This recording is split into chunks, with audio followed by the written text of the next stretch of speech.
Sir, আজ আমরা দশম শ্রেণীর প্রাকৃতিক ভূগোলের একটি অংশ বায়ুমণ্ডল চ্যাপ্টার এর সমুদ্র স্রোত সম্পর্কে জানব। তো কতগুলো কোশ্চেন আছে এই চ্যাপ্টার, এগুলো এই চ্যাপ্টার মূল কোশ্চেন। প্রথমত রয়েছে বায়ুমণ্ডল কাকে বলে, সমুদ্র তরঙ্গ ও সমুদ্র স্রোতের মধ্যে পার্থক্য লেখো, সমুদ্র স্রোতের বৈশিষ্ট্যগুলি লেখো, উষ্ণ ও শীতল স্রোতের মধ্যে পার্থক্য লেখো, সমুদ্র স্রোত সৃষ্টির কারণগুলি আলোচনা করো। এটা সব থেকে ইম্পর্টেন্ট কোশ্চেন। সমুদ্র স্রোত সৃষ্টির কারণগুলি আলোচনা করো, 5 নম্বর কোশ্চেন থাকে। সমুদ্র স্রোতের প্রভাবগুলি আলোচনা করো, এটাও 5 নম্বর কোশ্চেন থাকে। গায়র বা কুণ্ডলী কি, এটা 2 নম্বর কোশ্চেন থাকে। শৈবাল সাগর কি, 2 বা 3। হিমশৈল, হিমপ্রাচীর, মগ্নচড়া কিভাবে সৃষ্টি হয় তার প্রভাব, জলবায়ুর উপর সমুদ্র স্রোতের প্রভাব, আরো দুটো বোধমূলক কোশ্চেন রয়েছে, এগুলো আমরা আজকে আলোচনা করব। এখন সমুদ্র স্রোত, সমুদ্র স্রোতটা কি সেটা আমরা জানব। অর্থাৎ সমুদ্রের যে জলরাশি, অর্থাৎ পৃথিবীর যে সাগর মহাসাগর রয়েছে, সেই সাগর মহাসাগরের জলরাশি একটা নির্দিষ্ট স্থান থেকে আরেকটা নির্দিষ্ট স্থানের দিকে প্রবাহিত হয়, তাকে সমুদ্র স্রোত বলে। তার আগে আমরা একটা ছোট্ট করে জানবো যে বায়ুমণ্ডল কাকে বলে। তো পৃথিবীতে রয়েছে 71 ভাগ জল আর 29 ভাগ স্থল। এই 71 ভাগ জলরাশি যে রয়েছে সেটা সাগর মহাসাগর এ রয়েছে প্রায় 97% জল। 100 ভাগ জলের 97 ভাগ জল রয়েছে সাগর মহাসাগরে, আর 3 ভাগ জল রয়েছে পর্বত ও মেরুতে বরফ রূপে, পর্বতের শিখরে ও মেরুতে বরফ রূপে, এবং স্থলভাগের অভ্যন্তর ভাগে নদী, নালা, খাল, বিল, পুকুর, জলাশয়, ভূগর্ভে ভৌমজল রূপে 3 ভাগ জল রয়েছে। তাহলে দেখো পৃথিবীর যে অংশের জলরাশিগুলো রয়েছে, অর্থাৎ সাগর মহাসাগর, নদী, নালা, খাল, বিল, পুকুর, জলাশয়, পর্বতের শিখর ও মেরুতে জমে থাকা বরফ কিংবা ভূগর্ভের, এই সমস্ত অংশের জলরাশিকে একত্রে আমরা বলি বায়ুমণ্ডল। এই বায়ুমণ্ডলের 2টি পার্টের মধ্যে একটি পার্ট হচ্ছে সমুদ্র স্রোত। এই সমুদ্র স্রোতে 1 নম্বর কোশ্চেন আমরা জেনে নিলাম। 2 নম্বর কোশ্চেন জানবো সমুদ্র তরঙ্গ, সমুদ্র স্রোতের মধ্যে পার্থক্য। দুটো জিনিস জানবো, একটা হচ্ছে সমুদ্র তরঙ্গ, আর একটা হচ্ছে সমুদ্র স্রোত। এই দুটো বিষয়ের মধ্যে প্রারম্ভিক পর্বে কিছু জানবো। সমুদ্র তরঙ্গ বা ওয়েভ, আমরা পুকুরে যদি একটা স্টোন বা পাথর ফেলে দেই তাহলে দেখবো সেখান থেকে ঢেউ আকারে জল নাচতে নাচতে পাড়ের দিকে এগিয়ে যায়। অর্থাৎ যেখানে অর্থাৎ স্টোনটি ফেলা হয়, ওই স্টোন ফেলার জায়গা থেকে চারিদিকে জল একটা তরঙ্গের আকারে ধারের দিকে এগোতে থাকে। আসলে জল এগোয় না, জল এক জায়গায় যখন ওঠানামা করে তখন তাকে কি বলা হয়, সমুদ্র তরঙ্গ। আর সমুদ্র স্রোত হচ্ছে সাগর মহাসাগরের জলরাশি যখন একটা নির্দিষ্ট স্থান থেকে আরেকটা নির্দিষ্ট স্থানের দিকে প্রবাহিত হয়ে যায় তখন তাকে আমরা বলবো সমুদ্র স্রোত। দুটো আলাদা বিষয়, একটা তরঙ্গ জল এক জায়গায় ওঠানামা করলে, আর এটা হচ্ছে সমুদ্র স্রোত যখন এক স্থান থেকে আরেক স্থানের দিকে প্রবাহিত হয়ে যায়।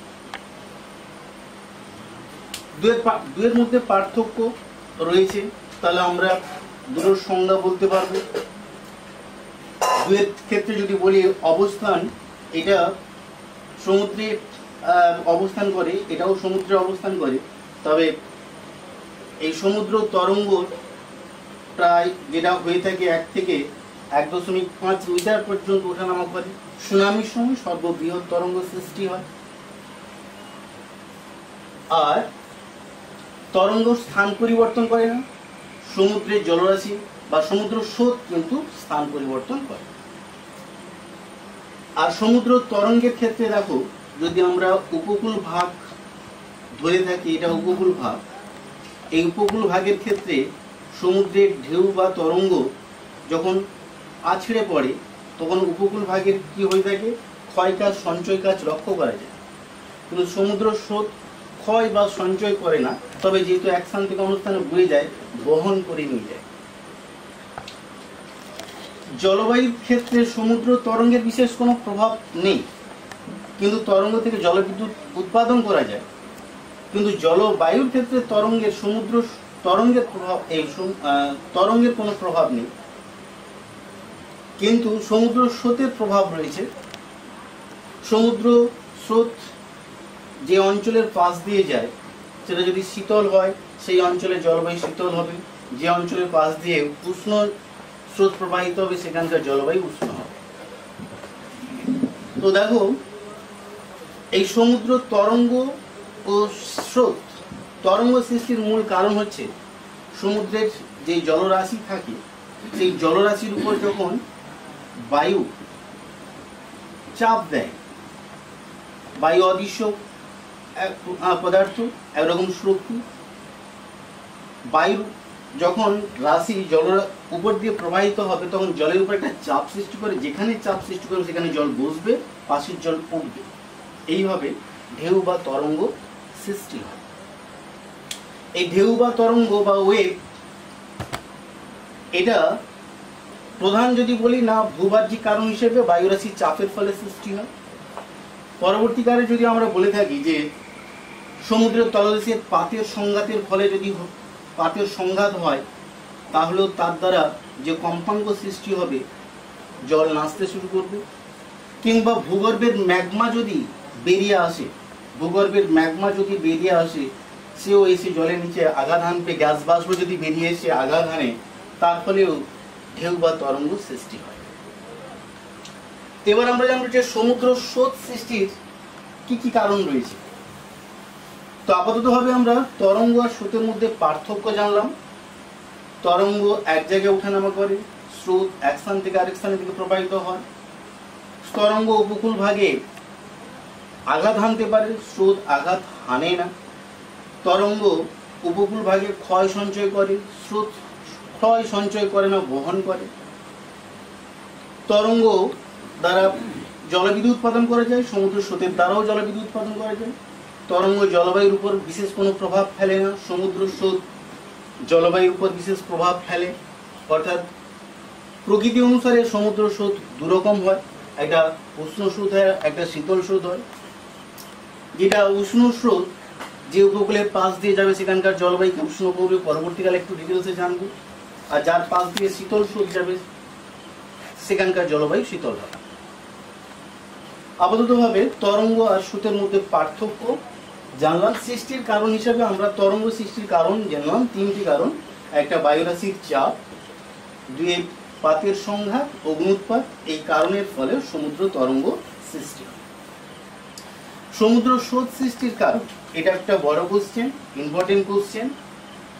এখানে একটা চিত্র অঙ্কন করা হয়ে আছে। এটা পৃথিবীর দ্বিতীয় বৃহত্তম মহাসাগর, আটলান্টিক মহাসাগর, যার পূর্ব দিকে রয়েছে ইউরোপ আফ্রিকা মহাদেশ এবং পশ্চিমে রয়েছে উত্তর আমেরিকা ও দক্ষিণ আমেরিকা। ঠিক মাঝখানে রয়েছে এস অক্ষরের ন্যায় পৃথিবীর দ্বিতীয় বৃহত্তম মহাসাগর আটলান্টিক মহাসাগর রয়েছে। তো এর উদাহরণ সাপেক্ষে আমরা সমুদ্র স্রোত সম্পর্কে জানব, সমুদ্র স্রোত সৃষ্টির কারণ সম্পর্কে জানব। তো সমুদ্র স্রোত সৃষ্টির মূল কারণ কি কি রয়েছে? প্রথমত, সমুদ্র স্রোত সৃষ্টির কারণ যদি ধরি পৃথিবীর আবর্তন গতি, পৃথিবীর আবর্তন গতি। দ্বিতীয়ত জানব বায়ু প্রবাহ। তৃতীয়ত জানব উষ্ণতার পার্থক্য। চতুর্থত লবণতার পার্থক্য। এগুলো মূল বিষয়। তো দেখো পৃথিবীর আবর্তন গতি কিভাবে সমুদ্র স্রোত সৃষ্টি করে। তো পৃথিবীর আবর্তন গতি অর্থাৎ পৃথিবী কোন দিক থেকে কোন দিকে আবর্তন করে, না পশ্চিম থেকে পূর্ব দিকে আবর্তন করে, অর্থাৎ পশ্চিম দিক থেকে পূর্ব দিকে আবর্তন করে। এই পশ্চিম থেকে পূর্ব দিকে আবর্তনের ফলে একটা কেন্দ্র বহির্মুখী বল সৃষ্টি হয়। এই কেন্দ্র বহির্মুখী বলের কারণে সমুদ্রের জলরাশি কি করে, না গতির বিপরীত দিকে বিক্ষেপ ঘটে। বায়ু রাশির মতো সমুদ্রের জলরাশিও দেখো নিরক্ষরেখা বরাবর যদি পৃথিবী এই পশ্চিম থেকে পূর্ব দিকে আবর্তন করে থাকে, তাহলে এর আবর্তনের ফলে এরকম কেন্দ্র বহির্মুখী বল সৃষ্টি করছে। এই কেন্দ্র বহির্মুখী বলের কারণে এই পৃথিবীর মাঝখান বরাবর যে নিরক্ষরেখা রয়েছে ওর উত্তর দিক দিয়ে একরকম স্রোত পূর্ব থেকে পশ্চিমমুখী হয়েছে, যেটা হচ্ছে উত্তর নিরক্ষীয় স্রোত, এবং দক্ষিণ দিকে একরকম স্রোত সৃষ্টি হয়েছে, যেটা হচ্ছে দক্ষিণ নিরক্ষীয় স্রোত। আমরা কি জানলাম, যে পৃথিবীর আবর্তন গতির ফলে স্রোত সৃষ্টি হয়। কিরকম, পৃথিবী কোন দিক থেকে কোন দিকে আবর্তন করছে, না পশ্চিম থেকে পূর্ব দিকে আবর্তন করছে। এই আবর্তনের ফলে কি বল সৃষ্টি হয়, একরকম কেন্দ্র বহির্মুখী বল সৃষ্টি হয়। অর্থাৎ পৃথিবী যদি পশ্চিম থেকে পূর্ব দিকে আবর্তন করে, এই আবর্তনের ফলে তার কেন্দ্র বহির্মুখী বল অর্থাৎ পূর্ব থেকে পশ্চিম দিকে হচ্ছে, ফলে সমুদ্রের জলরাশি উত্তর কিংবা দক্ষিণ গলার সরাসরি উত্তর দক্ষিণে প্রবাহিত না হয়ে উত্তর দিকে ডান দিকে বেঁকে উত্তর নিরক্ষীয় স্রোত রূপে, দক্ষিণ দিকে বাম দিকে বেঁকে দক্ষিণ নিরক্ষীয় স্রোত রূপে পূর্ব দিক থেকে পশ্চিম দিকে প্রবাহিত হচ্ছে। তাহলে পৃথিবীর আবর্তন গতির ফলে উত্তর দক্ষিণ নিরক্ষীয় স্রোত সৃষ্টির উদাহরণ বলা যেতে পারে, এবং কারণটি এইভাবে ব্যাখ্যা করতে হবে। এবার আমরা জানবো বায়ু প্রবাহ। বায়ু প্রবাহ সম্পর্কে আমরা জানি বায়ু সর্বদা উচ্চচাপ থেকে নিম্নচাপের দিকে প্রবাহিত হয়। দেখো পৃথিবীতে 7টি চাপ বলয় রয়েছে। এর মধ্যে এটা হচ্ছে নিরক্ষীয় নিম্নচাপ বলয়, 23.5 ডিগ্রি উত্তর ও 23.5 ডিগ্রি দক্ষিণ এটা হচ্ছে কর্কটীয় উচ্চচাপ বলয়, এবং এটা একই রকম ভাবে 66 ডিগ্রি উত্তর এটা সুমেরু বৃত্ত প্রদেশীয় নিম্নচাপ বলয়। আবার 23.5 ডিগ্রি দক্ষিণ যদি ধরো এটা হচ্ছে, তাই না, 66 ডিগ্রি দক্ষিণ যদি ধরা হয় এটা হচ্ছে কুমেরু বৃত্ত প্রদেশীয় নিম্নচাপ বলয়। আর সুমেরুতে রয়েছে সুমেরু বৃত্ত উচ্চচাপ বলয়, কুমেরুতে রয়েছে কুমেরু বৃত্ত উচ্চচাপ বলয়। আর বায়ু প্রবাহটা কি হয়, না সর্বদা উচ্চচাপ থেকে নিম্নচাপের দিকে। তো সমুদ্র স্রোত সৃষ্টির ক্ষেত্রে প্রধান কারণ হচ্ছে নিয়ত বায়ু প্রবাহ। আর নিয়ত বায়ু কয় প্রকার, নিয়ত বায়ু 3 প্রকার। নিরক্ষীয় নিম্নচাপ বলয়কে কেন্দ্র করে উত্তর থেকে আসছে উত্তর পূর্ব আয়ন বায়ু, অর্থাৎ কর্কটীয় উচ্চচাপ থেকে নিরক্ষীয় নিম্নচাপ বলয় দিকে, এবং দক্ষিণে মকরীয় উচ্চচাপ বলয় থেকে নিরক্ষীয় নিম্নচাপ বলয় দিকে আসে দক্ষিণ পূর্ব আয়ন বায়ু। এই উত্তর পূর্ব আয়ন বায়ু ও দক্ষিণ পূর্ব আয়ন বায়ুর দ্বারাও কিন্তু উত্তর ও দক্ষিণ নিরক্ষীয় স্রোত সৃষ্টি হয়েছে, এটা উদাহরণস্বরূপ বলা যেতে পারে। আবার দেখো কর্কটীয় উচ্চচাপ বলয় থেকে সুমেরু বৃত্ত প্রদেশীয় নিম্নচাপ বলয়ের দিকে দক্ষিণ পশ্চিম পশ্চিমা বায়ু যাচ্ছে। একই রকম মকরীয় উচ্চচাপ বলয় থেকে কুমেরু বৃত্ত প্রদেশীয় নিম্নচাপ বলয়ের দিকে উত্তর পশ্চিম পশ্চিমা বায়ু যাচ্ছে। এটা দক্ষিণ পশ্চিম পশ্চিমা বায়ু, এটা উত্তর পশ্চিম পশ্চিমা বায়ু যাচ্ছে। এই দক্ষিণ পশ্চিম পশ্চিমা বায়ু ও উত্তর পশ্চিম পশ্চিমা বায়ু ও কি করছে, সমুদ্র স্রোত সৃষ্টি করছে। কিভাবে দেখো, এই দক্ষিণ পশ্চিম পশ্চিমা বায়ুর দ্বারা এটা আটলান্টিক মহাসাগরের উত্তর দিক হওয়ার জন্য উত্তর আটলান্টিক মহাসাগরীয় স্রোত সৃষ্টি করেছে। উত্তর আটলান্টিক মহাসাগরীয় স্রোত সৃষ্টি করেছে, উত্তর আটলান্টিক মহাসাগরীয় স্রোত সৃষ্টি হয়েছে এই পশ্চিমা বায়ুর দ্বারা। একই রকম মেরু থেকে যে বায়ু ছুটে আসছে সেটা হচ্ছে উত্তর মেরু থেকে এলে উত্তর পূর্ব মেরু বায়ু, দক্ষিণ মেরু থেকে এলে দক্ষিণ পূর্ব মেরু বায়ু, এদের দ্বারাও, তাই না, সুমেরু ও কুমেরু স্রোত সৃষ্টি হয়। তাহলে দেখো বায়ু প্রবাহ সমুদ্র স্রোত সৃষ্টি করে। এখানে একটু ছোট্ট করে মনে রাখতে হবে, বায়ু রাশি যখন সমুদ্রের জলের উপর দিয়ে এক স্থান থেকে অন্য স্থানের দিকে যায়, তখন মাত্র 2 থেকে 4% বায়ুর চাপের ফলে সমুদ্রের জলরাশিও এই অভিমুখে চলতে শুরু করে। অর্থাৎ এইভাবে কি সৃষ্টি হয়, তাই না, সমুদ্র স্রোত সৃষ্টি হয়। যদি বায়ুর গতিবেগ ঘন্টায় 50 কিমি হয়ে থাকে, তাহলে সমুদ্রের স্রোতের বেগ ঘন্টায় 5 কিমি হয়, প্রায় 5 কিমি হয়। এই গেল বায়ু প্রবাহ সমুদ্র স্রোত সৃষ্টি করে। এবার দেখো উষ্ণতার তারতম্য সমুদ্র স্রোত সৃষ্টি করে। কিরকম না, যেখানে উষ্ণতা বেশি অর্থাৎ ডিগ্রি সেলসিয়াস কোনো স্থানে বেশি, মূলত ক্রান্তীয় অঞ্চলের দিকে। আবার দেখো কোনো অঞ্চলের দিকে ডিগ্রি সেলসিয়াস কম অর্থাৎ মেরু অঞ্চলের দিকে। তাহলে উষ্ণতা যেখানে বেশি সেখানকার জল গরম, অনেকটা হালকা। এই হালকা হলে সে উপরিভাগ দিয়ে অর্থাৎ বহিঃস্রোত রূপে প্রবাহিত হবে। আর যেখানে উষ্ণতা কম অর্থাৎ ডিগ্রি সেলসিয়াস কম, উষ্ণতা কম, ওই অঞ্চল থেকে জল হবে কি ঠান্ডা ভারী। ওই জল অন্তর্ভাগ দিয়ে আসবে অর্থাৎ শীতল স্রোত রূপেও আসবে এবং অন্তঃস্রোত রূপে প্রবাহিত হবে। তাহলে বেশি উষ্ণতার জল কম উষ্ণতার দিকে যাচ্ছে কি রূপে না বহিঃস্রোত রূপে, বহিঃস্রোত রূপে। আর কম উষ্ণতার জল বেশি উষ্ণতার দিকে আসবে অন্তঃস্রোত রূপে, অন্তঃস্রোত রূপে। এখানে বলে দেই এই বহিঃস্রোতকে আমরা বলবো উষ্ণ স্রোত, উষ্ণ স্রোত, এবং অন্তঃস্রোতকে বলবো আমরা শীতল স্রোত, শীতল স্রোত। তো এই যে উষ্ণ স্রোত পৃথিবীতে মাত্র 90% মোট স্রোতের 90% হচ্ছে উষ্ণ স্রোত বা বহিঃস্রোত বা পৃষ্ঠীয় স্রোত, আর শীতল স্রোত 10% হচ্ছে বহিঃস্রোত বা উষ্ণ স্রোত এবং 90% হচ্ছে শীতল স্রোত। তো এবার এখানে উদাহরণ একটু যদি চিন্তা করা হয় তাহলে দেখো যেগুলো ক্রান্তীয় অঞ্চল থেকে মেরুর দিকে যায়, এখানে ধরে নাও এটা মেক্সিকো উপসাগর উত্তর আমেরিকা, এই বরাবর যেটা যাচ্ছে যেটা হচ্ছে উপসাগরীয় স্রোত, উপসাগরীয় স্রোত। এই উপসাগরীয় স্রোত উষ্ণ স্রোত ক্রান্তীয় থেকে মেরুর দিকে যাচ্ছে। একই রকম গ্রিনল্যান্ডের পশ্চিম উপকূল বরাবর যে স্রোতটি আসছে এটি লার্বাডোর স্রোত,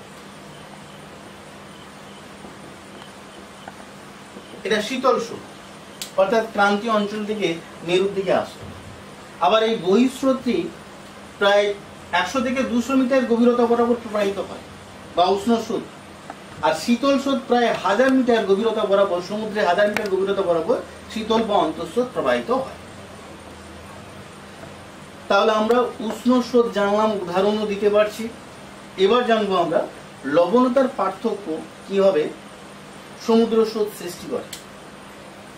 দেখো উষ্ণতার পার্থক্যের মতো লবণতার পার্থক্য সমুদ্র স্রোত সৃষ্টি করে। এখন বিষয়টি হচ্ছে কি রকম, দেখা গেল যেসব জায়গাতে উষ্ণতার পরিমাণ খুব বেশি সেখানকার জল হবে, যেখানে লবণতার পার্থক্যের ক্ষেত্রে বলা হচ্ছে যেখানে লবণতার পরিমাণ বেশি অর্থাৎ লবণতা যদি বেশি কোনো একটা স্থানে হতে পারে, আবার কোনো একটা স্থানে লবণতা কম হতে পারে। তাহলে দেখো লবণতা বেশি লবণতা কম, যেখানে লবণতা বেশি ওখানকার জল অনেকটা ভারী। এই ভারী হওয়ার কারণে এই ভারী জল অন্তঃস্রোত রূপে যায়। আর যেখানে লবণতা কম সেখানকার জল অনেকটা হালকা, সে আবার বহিঃস্রোত রূপে প্রবাহিত হয়। অর্থাৎ উষ্ণতা লবণতার ক্ষেত্রে বিপরীত জিনিস লক্ষ্য করছি, তাই না? অর্থাৎ লবণতা যদি বেশি হয় ভারী জল হয়, সে অন্তঃস্রোত রূপে যায়। লবণতা যদি কম হয় সেটা কি হবে না বহিঃস্রোত রূপে প্রবাহিত হবে হালকা হওয়ার জন্য। উদাহরণ যদি দেখা যায়, ইউরোপ আফ্রিকার এর মাঝখানে রয়েছে ভূমধ্য সাগর। এই ভূমধ্য সাগর থেকে যে জলটা আসে সেটা অন্তঃস্রোত রূপে আসবে, কারণ ভূমধ্য সাগরের লবণতা বেশি আটলান্টিক মহাসাগরের তুলনায়, তাই অন্তঃস্রোত রূপে, তাই না? কোন মহাসাগরে? আটলান্টিক মহাসাগরের দিকে আসে ভূমধ্য সাগর থেকে। তাহলে লবণতা ও সমুদ্র স্রোত সৃষ্টি করে। এটি 4টি প্রধান কারণ। এটা চিত্র দিয়ে ব্যাখ্যা করলে পুরো নাম্বার পাওয়া যাবে। এছাড়াও এই সমুদ্র স্রোত সৃষ্টির জন্য আরো যেটা একটা কারণ, আন্টার্কটিকা কিংবা পর্বতের শিখরে যে বরফ গলা জল একটা গতিতে নেমে আসে, নদীর জল যখন সমুদ্রে পড়ে তার বেগ অনুসারে সে একটি দিকে প্রবাহিত হয়, অর্থাৎ সমুদ্র স্রোত সৃষ্টি করতে বরফ গলা জল একটা ভূমিকা পালন। এছাড়া আছে স্থলভাগের অবস্থান, তাও সমুদ্র স্রোত সৃষ্টি করে। স্থলভাগ সমুদ্র স্রোত সৃষ্টির থেকে স্রোতের অভিমুখ বা গতি পরিবর্তন করতে বিশেষ ভূমিকা পালন করে। তাহলে দেখো আমরা অনেক কিছু জেনে নিলাম যে বায়ুমণ্ডল কাকে বলে, সমুদ্র তরঙ্গ স্রোতের পার্থক্য, স্রোতের বৈশিষ্ট্যগুলো ওই পার্থক্যের অনুসারে হয়ে গেল, উষ্ণ শীতল স্রোতের মধ্যে পার্থক্য জানলাম, সমুদ্র স্রোত সৃষ্টির কারণ জানা হয়েছে, প্রভাবগুলো জানা হবে। এই প্রভাবগুলো জানার আগে আমরা এই বিষয়গুলো যদি জেনে নিই, নিচের বিষয়গুলো অবশ্য প্রভাব সম্পর্কে জানা হয়ে যাবে। প্রথমত যেটা জানবো যে এই সমুদ্র স্রোত সৃষ্টির ক্ষেত্রে যেটা বিষয় আছে, দেখো ছোট করে বলি, ওখানে একটা গায়র বা কুণ্ডলী ও শৈবাল সাগর দুটো বিষয় কি, এটি আটলান্টিক মহাসাগর। তোমাদের 3 মহাসাগরের স্রোতগুলোর নাম মনে রাখতে হবে। এখানে মনে রাখো দেখো যে যেগুলো প্লেন তীরগুলো টানা রয়েছে সেগুলো হচ্ছে উষ্ণ স্রোত, সেগুলো হচ্ছে উষ্ণ স্রোত।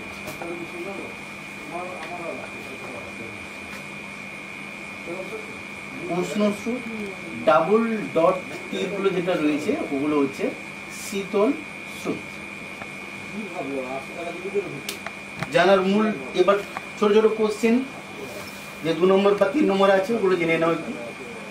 আমরা জানলাম পৃথিবীর আবর্তন গতি ও আয়ন বায়ুর ফলে সৃষ্টি হয়েছে কি, উত্তর নিরক্ষীয় স্রোত আসছে পূর্ব থেকে পশ্চিম দিকে।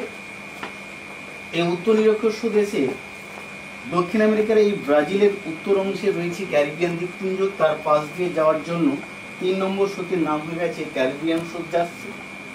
ওই ক্যারিবিয়ান স্রোত যখন আরো উত্তরে মেক্সিকোর পাশ দিয়ে যাচ্ছে, এগুলো স্থলভাগের অবস্থান সমুদ্র স্রোত সৃষ্টির ক্ষেত্রে, তাই না? ক্যারিবিয়ান তখন উপসাগর মেক্সিকো উপসাগরের পাশ দিয়ে যাওয়ার জন্য সেটা হয়ে যাচ্ছে উপসাগরীয় স্রোত। আর ওই উপসাগরের স্রোত এদিকে পশ্চিমা বায়ু, ওইদিকে মেরু বায়ুর প্রভাবে উত্তর দক্ষিণে না গিয়ে সরাসরি পশ্চিম থেকে পূর্ব দিকে বেঁকে যাচ্ছে, যাকে আমরা বলছি উত্তর আটলান্টিক মহাসাগরীয় স্রোত। ওই স্রোত ভাগ হয়ে যাচ্ছে, একটা অংশ সোজা উত্তর দিকে চলে যাচ্ছে উষ্ণ স্রোত রূপে 6 নম্বর স্রোত, যাকে নরওয়ে স্রোত বা ইরমিঙ্গার স্রোত বলা হয়। ইরমিঙ্গার স্রোত বা নরওয়ে স্রোত। এখানে দেখো প্রায় 72 ডিগ্রি উত্তর, 72 ডিগ্রি উত্তর অক্ষাংশে অবস্থান করেছে ইংল্যান্ড, লন্ডন বন্দর, যেটা উচ্চ অক্ষাংশে অবস্থিত। গ্রীষ্মের মতো শীত ঋতুতে বরফ জমে যাওয়া উচিত, কিন্তু এই উপসাগরীয় স্রোতের অংশ উষ্ণ স্রোত রূপে লন্ডন বন্দরের পাশ দিয়ে প্রবাহিত হওয়ার জন্য সারা বছরই লন্ডন বরফ মুক্ত থাকে। এটা একটা বোধমূলক কোশ্চেন, মনে রাখবে। এখানে একটা কোশ্চেন দেওয়া ছিল, উচ্চ অক্ষাংশ অবস্থানের সত্ত্বেও কেন লন্ডন তাই সারা বছর বরফ মুক্ত থাকে? মূল কারণ হচ্ছে এই উপসাগরীয় স্রোতের উষ্ণ স্রোত উত্তর আটলান্টিক ও নরওয়ে স্রোত রূপে লন্ডন বন্দরের পাশ দিয়ে প্রবাহিত হচ্ছে।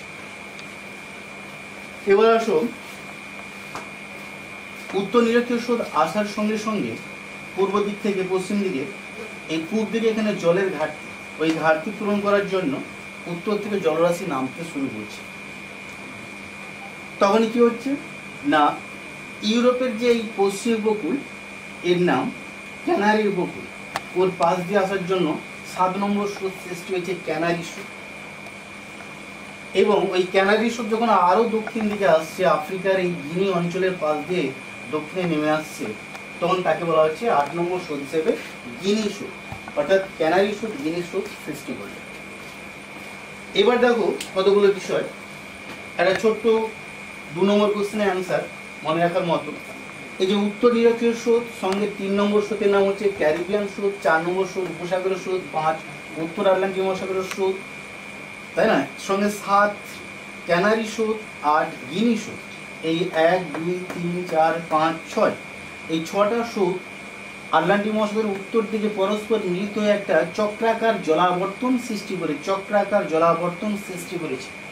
ওই চক্রাকার জলাবর্তনকে গায়র বা কুণ্ডলী বলে, যেটা আটলান্টিক মহাসাগর, প্রশান্ত মহাসাগরে দেখতে পাওয়া যায়।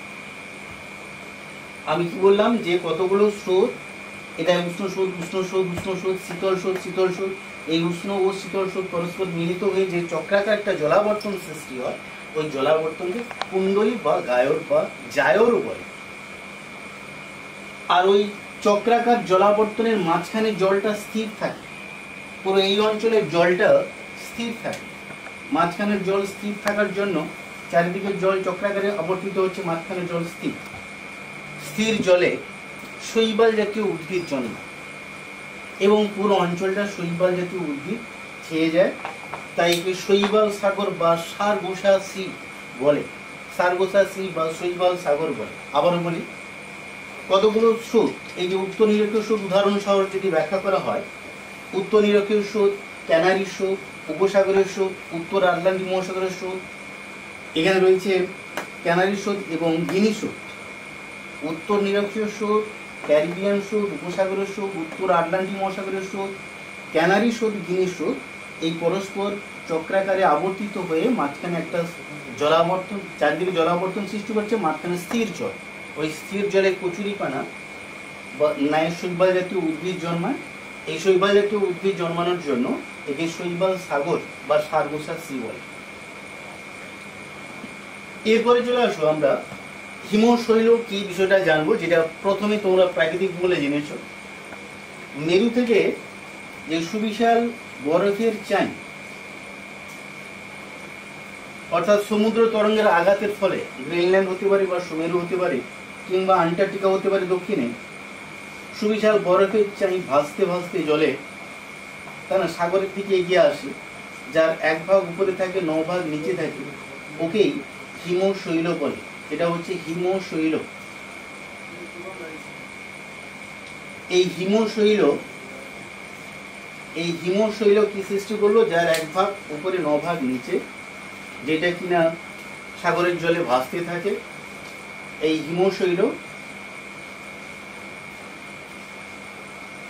হিমশৈল কি করে না, যে মেরু স্রোতের সঙ্গে ভাসতে ভাসতে ক্রান্তীয় অঞ্চলের দিকে এগিয়ে আসে।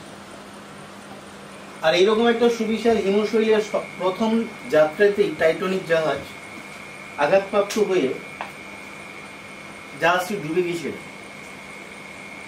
তো এই হিমশৈল সম্পর্কে জানলাম, কি জানলাম, যে সুমেরু থেকে কিংবা কুমেরু থেকে সমুদ্র তরঙ্গের আঘাতের ফলে বড় বড় বরফের চাই ভাসতে ভাসতে সমুদ্রে এগিয়ে আসে।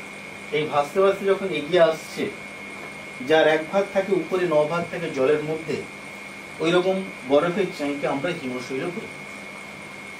এবার দেখো হিমপ্রাচীর কি, উদাহরণ সহ ব্যাখ্যা করা হবে। হিমপ্রাচীর কি? হিমপ্রাচীর কাকে বলে একটা সংজ্ঞা শুনে না, যে উষ্ণ স্রোতের বর্ণ অনেকটা নীল হয় আর শীতল স্রোতের বর্ণ অনেকটা সবুজ হয়। এরকম দুই রকম প্রকৃতির জল যখন পাশাপাশি বিপরীত দিকে প্রবাহিত হয়, তখন তাদের মাঝখানে একটা বিভেদ রেখা সৃষ্টি হয়। অর্থাৎ উষ্ণ স্রোত এর বর্ণ নীল বর্ণে হয়ে থাকে, শীতল স্রোতের বর্ণ সবুজ হয়ে থাকে। উষ্ণ স্রোত, শীতল স্রোত পরস্পর বিপরীত দিকে যখন প্রবাহিত হয়, মাঝখানে একটা বিভেদ রেখা সৃষ্টি হয়। ওই বিভেদ রেখাকে হিমপ্রাচীর বলা হবে। দুটি জলকে পৃথক করে রাখি। হিমপ্রাচীর, হিম মানে অতি শীতল, প্রাচীর মানে বিভেদ রেখা বা দেওয়াল। দেখো উদাহরণ দেওয়া হোক, উত্তর আমেরিকার এই উপকূলটার নাম, পূর্ব উপকূলের নাম নিউ ফাউন্ডল্যান্ড উপকূল। এই উপকূলে সমুদ্র ভাগে দক্ষিণ থেকে উত্তর দিকে প্রবাহিত হচ্ছে উপসাগরীয় স্রোত। আবার গ্রিনল্যান্ডের পশ্চিম উপকূল বরাবর লার্বাডার স্রোত, শীতল স্রোত আসছে। উষ্ণ উপসাগরীয় স্রোতের বর্ণ নীল, শীতল লার্বাডার স্রোতের বর্ণ সবুজ। এই দুই জল পরস্পর বিপরীত দিকে প্রবাহিত হওয়ার কারণে মাঝখানে একটা বিভেদ রেখা সৃষ্টি হয়েছে। ওই বিভেদ রেখাকে আমরা বলবো হিমপ্রাচীর। হিমপ্রাচীর। এখানে কতগুলো ছোট ছোট ঘটনা ঘটে। একটা ঘটনা রাখো, এই হিমপ্রাচীর অঞ্চলে একরকম গরম জল যাচ্ছে, একরকম ঠান্ডা জল আসছে। গরম জলে বাষ্প থাকছে, ঠান্ডা জল শীতল। শীতল জল এই বাষ্পীয়কে ঘনীভূত করে কুয়াশার সৃষ্টি করে এবং অনেক সময় শীতল বায়ুর পরিমাণ যদি খুব বেশি হয় বাষ্প জমাট বেঁধে তুষারপাত ঘটায়। অর্থাৎ এই নিউ ফাউন্ডল্যান্ড উপকূলে প্রায় 12 মাসই কুয়াশা ও তুষার ঝড় দেখা যায়। এটা কোশ্চেন 13 নম্বর কোশ্চেন রয়েছে, নিউ ফাউন্ডল্যান্ড উপকূলে কেন 12 মাস কুয়াশা ও তুষার ঝড় দেখা যায়।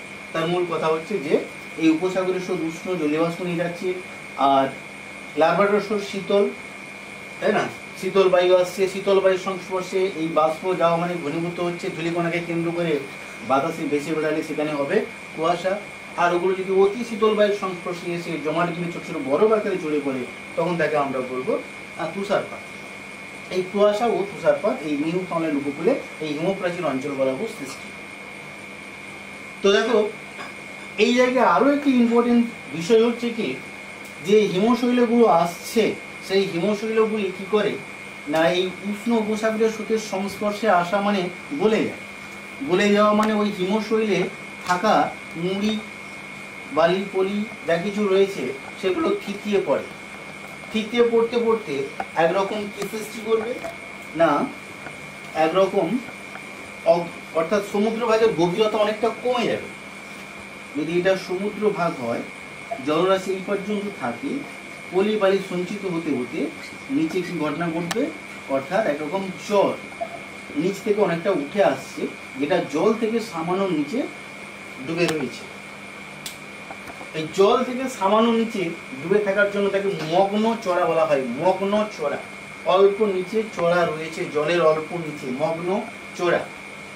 তাহলে এটা সৃষ্টির মূল কারণ কি, মগ্ন চড়া, যেখানে উষ্ণ স্রোত শীতল স্রোত মিলিত হয়, ওই দুই স্রোতের মিলন স্থলে পলিবালি থিতিয়ে পড়বে, কিংবা শীতল স্রোতের সঙ্গে যে বরফের চাঁইগুলো আসছে সেগুলো উষ্ণ স্রোতের সংস্পর্শে আসা মানে ভুলে যাবে, তার মধ্যে যে নুড়ি কাঁকড় রয়েছে সেগুলো থিতিয়ে পড়ছে। ওই থিতিয়ে পড়ার কারণে গভীরতা কমতে কমতে মগ্ন চড়া সৃষ্টি করে। এটা হচ্ছে মগ্ন চড়া সৃষ্টি করে। এই মগ্ন চড়া সৃষ্টি হয়। তো এই মগ্ন চড়া কি সৃষ্টি, মগ্ন চড়া কি করবে না, এখানে কতগুলো বিষয় আছে। পৃথিবীর বৃহত্তম মগ্ন চড়া এই উপসাগরের স্রোত ও লার্ভাডর স্রোতের মিলনস্থলে এই নিউ ফাউন্ডল্যান্ড উপকূল, এই যে নিউ ফাউন্ডল্যান্ড উপকূল, নিউ ফাউন্ডল্যান্ড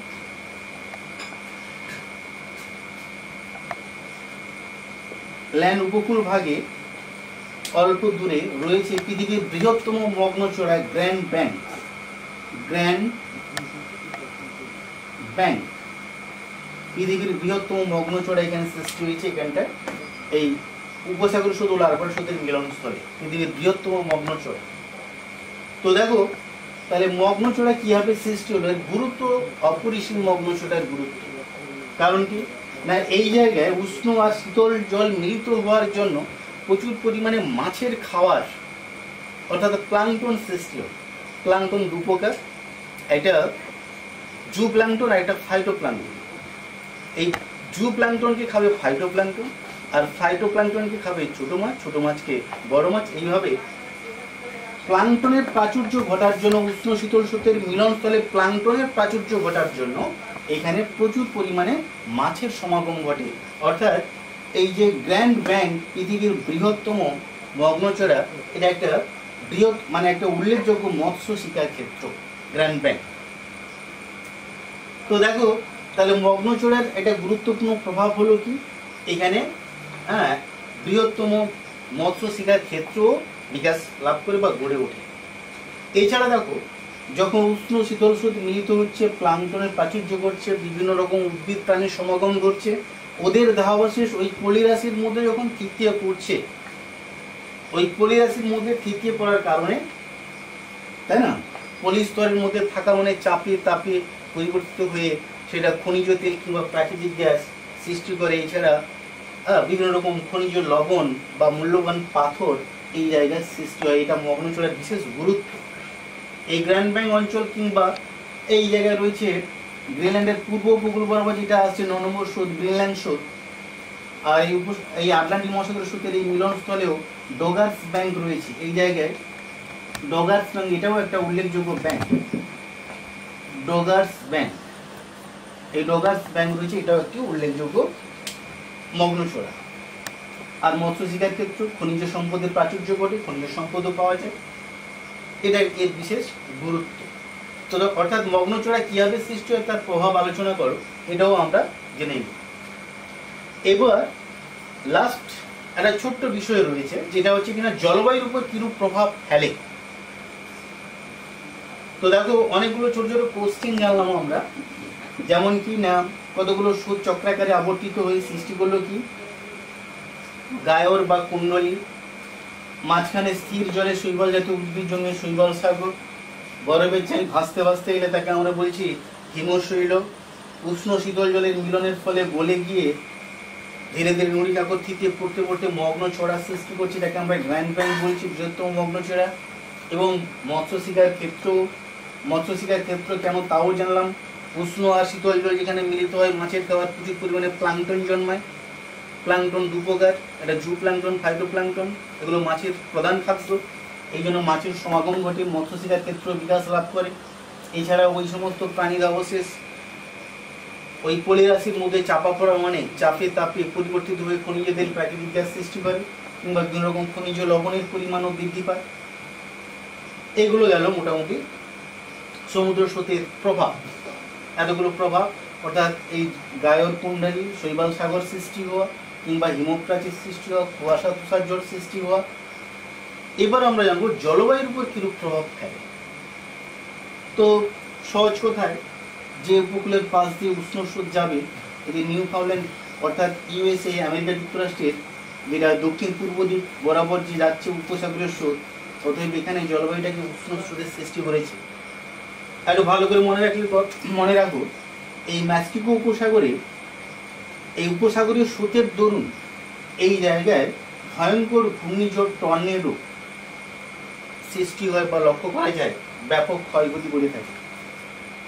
এখানে টর্নেডো নামক ঘূর্ণিঝড়টি সংঘটিত হয় এই উপসাগরীয় স্রোতের কারণে। এবার দেখো, এই কানাডার উত্তর পূর্ব ভাগে যে উপকূল বরাবর শীতল আরবাডোর স্রোত আসে, এখানকার জলবায়ু কেমন হবে? শীতল স্রোত আসা মানে জলবায়ু শীতল প্রকৃতি হবে, এবং শীতল প্রকৃতি হওয়া মানে তাতে বাষ্প থাকে না, শুষ্ক হবে, অর্থাৎ শীতল শুষ্ক হয়।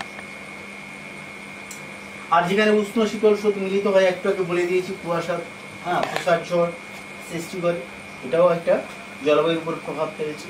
আবার দেখো, যেমন ধরো দক্ষিণ আটলান্টিক মহাসাগরে কি লক্ষ্য করছি, দক্ষিণ ইউরোপীয় স্রোত আসছে, ব্রাজিলের বাধা পেয়ে ব্রাজিল উপকূলে, এখানে ব্রাজিল এটা দক্ষিণ আমেরিকার বৃহত্তম দেশ, তার পাশ দিয়ে দক্ষিণ দিকে যাওয়ার জন্য তার নাম ব্রাজিল স্রোত। আবার এখানে মেরুবায়ুর প্রভাবে শীতল কুমেরু স্রোত পশ্চিম থেকে পূর্ব দিকে যাচ্ছে, যেটা কিনা আফ্রিকা মহাদেশের পশ্চিম উপকূল বরাবর উত্তর দিকে যাচ্ছে, তাই এর নাম বেঙ্গুয়েলা স্রোত রূপে যাচ্ছে। বেঙ্গুয়েলা স্রোত শীতল স্রোতের একটি শাখা বাঁধ নিয়ে যাচ্ছে দক্ষিণ দিকে। এই শীতল স্রোত যে উপকূল বরাবর প্রবাহিত হয়, বায়ুতে জলীয়বাষ্প থাকে না, বৃষ্টিপাত হয় না, রুক্ষ শুষ্ক প্রকৃতি, ভূভাগ সৃষ্টি হয়, অর্থাৎ মরুভূমি সৃষ্টি করে। শীতল স্রোত মরুভূমি পর্যন্ত সৃষ্টি করতে পারে। এরকম এই যে আফ্রিকা মহাদেশের দক্ষিণে, অর্থাৎ দক্ষিণ আফ্রিকায় এই বরাবর আটাকামা মরুভূমি, কালাহারি মরুভূমি সৃষ্টি করেছে। দক্ষিণ আমেরিকার এই পেরু চিলি উপকূলে বরাবর দক্ষিণ আমেরিকা, এখানে আটাকামা মরুভূমি, এখানে পেরু স্রোত বা হাম্বল স্রোতের এদিকে। আর আফ্রিকার যেটা পশ্চিম উপকূল বরাবর বেঙ্গুয়েলা স্রোত প্রবাহিত হচ্ছে, এই বেঙ্গুয়েলা স্রোত প্রবাহিত হওয়ার কারণে দক্ষিণ আফ্রিকায় কালাহারি মরুভূমি সৃষ্টি করেছে। এটা কালাহারি মরুভূমি সৃষ্টি করেছে। আর এই প্রশান্ত মহাসাগরে পূর্ব দিক, অর্থাৎ এখানে যে আমেরিকা মহাদেশ রয়েছে, এই আমেরিকার পেরু চিলি উপকূল ভাগে দক্ষিণ আমেরিকায় এই পেরু স্রোতের দ্বারা আটাকামা মরুভূমি সৃষ্টি করেছে। আটাকামা মরুভূমি সৃষ্টি করেছে, এটা পৃথিবীর শুষ্কতম মরুভূমির উদাহরণ। অর্থাৎ যে উপকূলের পাশ দিয়ে শীতল স্রোত প্রবাহিত হবে, সেখানকার জলবায়ু শীতল হবে, বায়ুতে জলীয়বাষ্প না থাকার কারণে স্থলভাগে গাছপালা জন্মায় না, অর্থাৎ মরুভূমি সৃষ্টি করে। আপাতত এটা স্রোত চ্যাপ্টার 8 পুরো বিষয়টা জানা হলো। তবে স্রোতের একটা অভিমুখ থাকে, গতি থাকে। স্রোত অর্থাৎ সমুদ্রের জলরাশি সর্বদা এক স্থান থেকে আরেক স্থানের দিকে প্রবাহিত হয়, তবে ব্যতিক্রম রয়েছে। যেটা আমাদের ভারত মহাসাগরে লক্ষ্য করা যায়। তোমরা জলবায়ু চ্যাপ্টারে অবশ্যই জেনেছো যে দক্ষিণ পশ্চিম মৌসুমী বায়ু প্রভাবে, আর দক্ষিণ পশ্চিম মৌসুমী বায়ু যেদিক দিয়ে যাচ্ছে ঠিক সমকোণে নয় 180 ডিগ্রি কোণে প্রবাহিত হচ্ছে উত্তর পূর্ব মৌসুমী বায়ু। অতএব এই দক্ষিণ পশ্চিম মৌসুমী বায়ুর দ্বারা গ্রীষ্মকালীন মৌসুমী স্রোত সৃষ্টি করেছে। গ্রীষ্মকালীন মৌসুমী স্রোত ছোট করে জেনে নেওয়া যেতে পারে। দক্ষিণ পশ্চিম মৌসুমী বায়ুর দ্বারা কি সৃষ্টি করে না, এটা হচ্ছে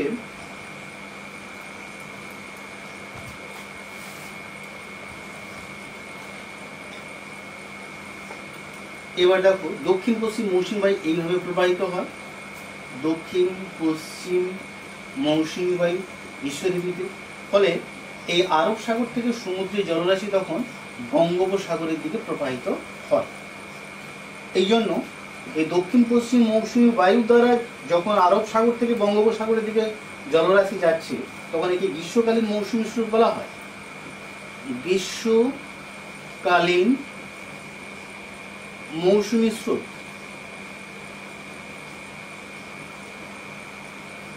ঠিক বিপরীত ভাবে যেটা প্রবাহিত হয়, অর্থাৎ শীত ঋতুতে এদিক থেকে আসে উত্তর পূর্ব মৌসুমী বায়ু। উত্তর পূর্ব মৌসুমী বায়ু যেটা কিনা সমুদ্রের জলরাশিকে এই বঙ্গোপসাগর থেকে আরব সাগরের দিকে নিয়ে আসে। অর্থাৎ গ্রীষ্মকালে দক্ষিণ পশ্চিম মৌসুমী বায়ু দ্বারা কোন সাগর থেকে কোন সাগর হলো না, আরব সাগর থেকে গেল বঙ্গোপসাগরে। ঠিক বিপরীতভাবে শীত ঋতুতে উত্তর পূর্ব মৌসুমী বায়ু দ্বারা ওই বঙ্গোপসাগর থেকে আরব সাগরের দিকে স্রোত সৃষ্টি করছে, যাকে শীতকালীন মৌসুমী স্রোতও বলা হয়। এটাকে শীতকালীন মৌসুমী স্রোত বলে।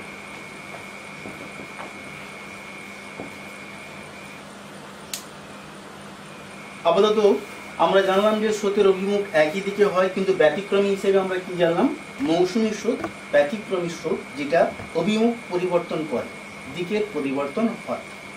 আপাতত স্রোত চ্যাপ্টার এই কতগুলো কোশ্চেন আমরা পুরোটা এই কতগুলো কোশ্চেন যদি ঠিক করে জানি এবং প্রতিটি মহাসাগরে কোনটা উষ্ণ স্রোত কোনটা শীতল স্রোত শর্ট কোশ্চেন হিসেবে থাকে, এই গল্পগুলো যদি জিনিস আমরা জেনে থাকি তাহলে এখান থেকে যত রকমের কোশ্চেন আসবে আমরা আশা করি আলোচনা করতে পারবো।